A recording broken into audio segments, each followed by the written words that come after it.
Today is Thursday and it's trash day. And no better day to talk some trash about some trash parts that I got installed in my Fox body and some things that you need to be aware of when restoring your Fox body or getting factory replacement parts for your Mustang. Let's get in there.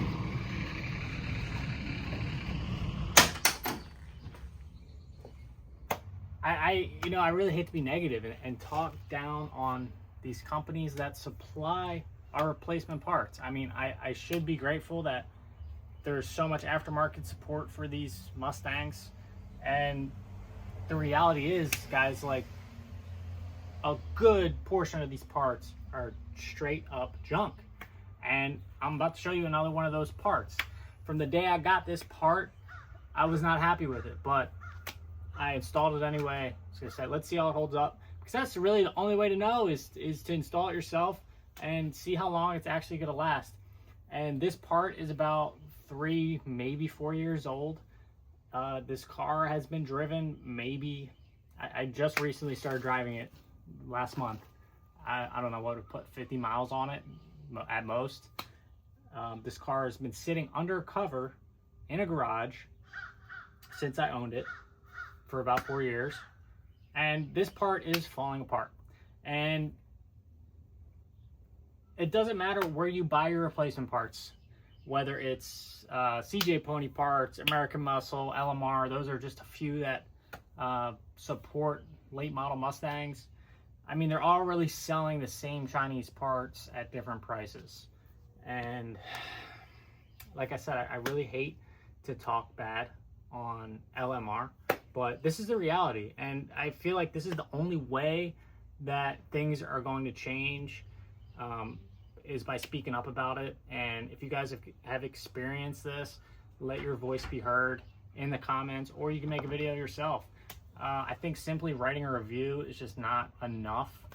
But you got to think they pump out like thousands of these parts, and it's probably too late when they realize that the parts are no good, and they just got to sell their inventory.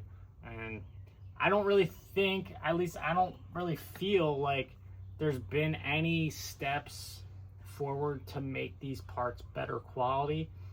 If anything, I feel like it's just going downhill. It really is. So I think the best solution to avoid this is, if you're proficient with tools and you know how to work on cars, is to do everything yourself.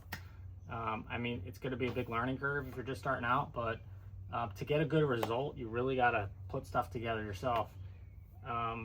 Also, support smaller companies that kind of care more about quality than volume.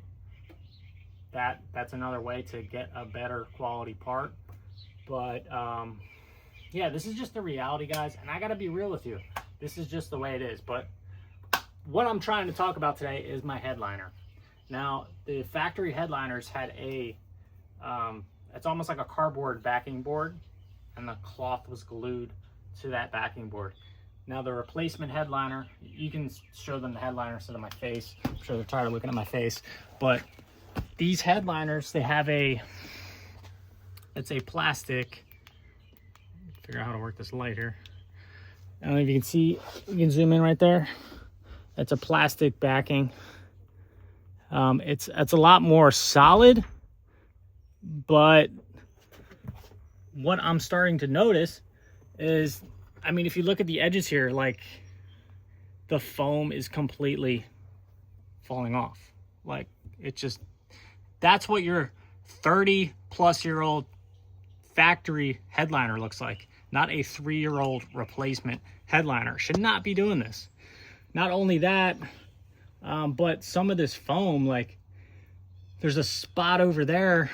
We'll get you a shot. If I put like that with my thumb, it'll stay like that. It won't decompress and come back to an even level. And see right here, there's a low spot. That's not the backing board flexing. That's the cloth. It's already coming apart. It's becoming unglued from the backing board. Like, what a waste of money and time. Doing a headliner is not really, it's not that hard, but it's kind of a pain you got to pull off all your trim, and they have these big plastic clips on the trim pieces. They're really hard to get out. It's kind of time consuming, and you have to make cuts in your headliner for your map light or your dome light, whatever. It's kind of a job, but I mean, guys, your headliner should not be doing this. Like, give me 10 years and this starts happening. Okay, that's cool. But 3 years, like, I put 50 miles on this car, headliner's already coming apart. Like, we got to do better. We really got to do better. I mean, how much extra would it cost to use better materials? Maybe use the $10 glue instead of the $8.50 glue, and you would have a headliner that actually sticks and lasts a little bit longer, and it's actually worth your time and money to install it.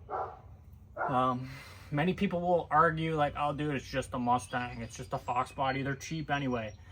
But I mean, if you're doing a resto mod, or you want an actual car that is gonna have nice seals, you know, it's gonna ride down the road nice and quiet, you know, all these other things, you're gonna want them to look nice and perform. But it just sucks, you know. It's not like there's all these options for headliners. I mean, not that I'm familiar with, but I'm gonna be searching around right now for a better headliner. If you guys have any headliners that you recommend, drop them in the comments. Yeah, I mean, this is the name of the game. If you guys have any experience with bad parts, drop it in the comments. We need to change the game. You know, it's such a waste of money. It's such a waste of time to keep buying from these companies that don't hear our voice, and they do not do anything about improving the quality of our products. It's all about profit. It's all about volume for them. They don't care about the consumer, and it's no secret. It really is no secret. If you've been in these cars, worked on one, you kind of get the idea. Like, things can be better with these cars, and it really doesn't take that much more work. I mean, all these parts, they're made overseas, guys. They're made in China, Taiwan. Some are made in Mexico. And I've made this point before, like, some parts in Taiwan are actually a little bit better than parts in China. So shout out to all my buddies in Taiwan pumping out good parts, and todos mis hermanos in Mexico making some good parts. But it's just like, China parts are just trash. They're junk. And, you know, as an American, as somebody that lives in the US, born and raised here, like, why are we supporting a communist country? Like, why are we doing business with a communist country? I'm not trying to get too political, but, like, what are we doing? Like, we need to start making stuff in the US. I'm tired of that. Like, we need to support our own country, guys. And that really starts by making stuff here. The quality will be better, at least a better chance of having it better. Yeah, it might be more expensive, but we got to support our own. All right. Another thing is, like, I'm not saying that like a Fox body can be easily a reliable daily driver. Like, that's very rare. Yes, you can build one to that level, but it can be hard to do that. But like all these new cars that they're making now, they're throw. Okay, Pam had a question that we're gonna get to, but she broke my train of thought. I was talking about these new cars. They're not reliable. Like, they're throwaway cars. You use them for 2 years, they start breaking, nothing lasts, and transmissions go out. You just throw it out and get a new one. That's how they're making cars now. And I think to change that, we really need to increase the quality of our parts. I'm probably gonna start hoarding like OEM parts for, you know, Mustangs, and if you have a lot of OEM new old stock parts, I think they're really gonna go up in value, because these China parts just don't cut it. What was your question? Oh, why can't your Fox body be a daily driver? Why can't Fox body be a daily driver? Well, because all the replacement parts are China parts. If you have a factory low mile Fox body, you probably have no problems with that car, as far as like the door sealing, the engine starting when you want it to start every day, turnkey, no problem. You probably don't have oil leaks.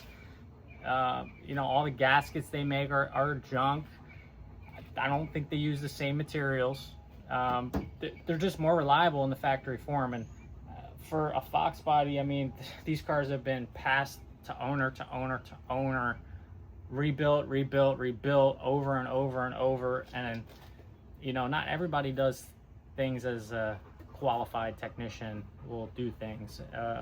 You know, a lot of people do a lot of hack work too, and that kind of makes the car kind of not be reliable, because you got to work around other people's hack work, and you got to jump through hoops and stuff to get the car back to how it was. But I mean, guys, like the 5.0, I mean, the 5.0 is legendary for its the amount of fun you can have in it, and reliable. Like these cars were beat on back in the day. Like I was a baby in the early 90s, so I wasn't part of that whole generation, but from what I hear and what I've read about, these cars were beat on and beat on and beat on. And for most of these to still be out here running, like that's pretty cool on the original 5.0 motor. That's pretty cool. But back to your question, why can't they be reliable? I mean, I think I've answered that question. A lot of the electronics, man, this video is going to be too long because I'm going to keep going on and on and on. Like, I had a big problem. It's no secret that, yes, people hack up the wiring in these cars. Yes, Ford didn't put the right size. They cheaped out on the wire size for the headlights. You know, your sockets burn up. But these ECUs start dropping like flies. The capacitors go out. You can change the capacitors and you can get by. But I think other things happen in these computers, because I've been there. I've replaced the capacitors. I've had a couple success. I've had more failure than success with the capacitors, because I think there's something else going on in the circuit board with the programming, and so they're not right. They're dropping out. And there's a company I used. They're very popular. Again, I don't want to talk down on other people's companies, but I don't think there is a legit way to rebuild an ECU. I think you can only repair few like resistors and capacitors and things on the board that break. Yes, you can, but to actually go in and in the chips that they put in them, like, I don't think you can reprogram them. Prove me if I'm wrong in the comments. If there's a computer nerd out there, tell me. But I've gotten computers rebuilt by somebody that rebuilds these Ford computers, and I had the same problem. And you know, I emailed him. I said, dude, I thought you rebuilt it. He was like, yeah, it tested fine when it left the shop, but I was having a problem with the fuel pump running. That is a common problem that the ECUs go out on these cars. The fuel pump stays running with the key on. When you turn the key on, the fuel pump should prime and shut off. And then once you turn the key, it senses the signal from the TFI or whatever, and that reopens or closes the circuit for the fuel pump, and you get fuel. Something like that. Pretty bad way of explaining it, but common problem is the fuel pumps will stay running. So when I got that computer rebuilt, installed it, same thing was happening. So what I'm trying to say is, I think these companies just replace the capacitors because and they call it rebuilt, and it really doesn't fix the actual problem. You're just fixing symptoms of the problem and not getting to the root cause. So I really don't think it's possible to fix these A9Ls, A9Ps that come out of these cars. So again, to your question, why aren't they reliable? Well, the electronics start failing. Well, now you got Holley, you got this other company I think called Amp Computers. I think they have their own tuning thing. You got Mega Squirt, Micro Squirt, whatever. There's so many other options for these ECUs. But then again, I've heard Holley's got problems. Some of them just shut down and they need to be reprogrammed or whatever. They don't work. So they have problems as well. But I don't think there's very few aftermarket companies that build something affordable that is reliable as the factory OEM parts were. I think the lifespan of a capacitor on a computer is like 10-15 years. I mean, first EFI Mustang was like, what, late 85? So 95, 2005, 2015, 2025. I mean, we're going on like 40 years here.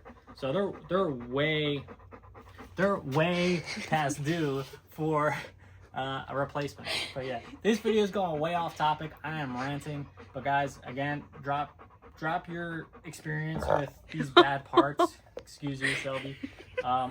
Your voices need to be heard. We need to change the game.